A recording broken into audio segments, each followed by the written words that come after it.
Get ready for stage 3. Most of Ontario is moving to the final phase of reopening Friday, but Toronto and the rest of the GTA will have to wait. The chief medical officer says our COVID numbers are on a decreasing trend, but under a pandemic reality, life will still be very different.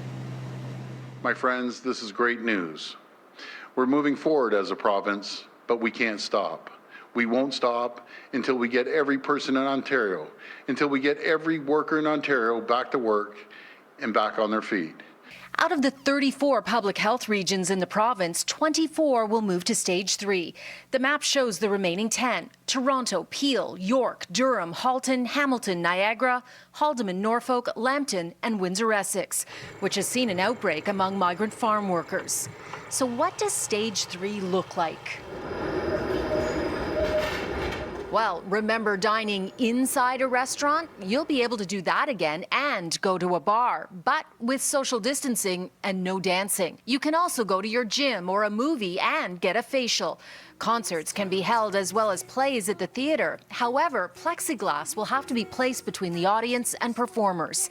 And all of these businesses and events will have to follow the new guidelines on public gatherings. There will now be a cap of 50 people gathering inside and 100 outside.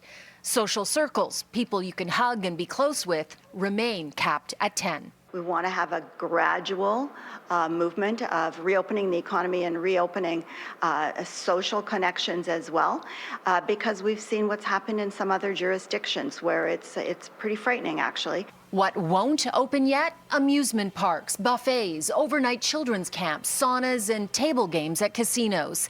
But there's good news for parents. Children will be able to use playground structures for the first time in 4 months. And on July 27th, childcare centers can increase their capacity to 90%, with 15 children in a room.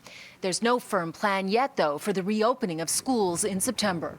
I'll be sharing more details soon about the return to school plan. The opposition is giving the government a failing grade on its back-to-school plans. It's shocking that the minister is continuing to leave parents in the lurch, not knowing what September is going to look like, and simply saying we're going to take a wait-and-see approach. Well, people have to plan.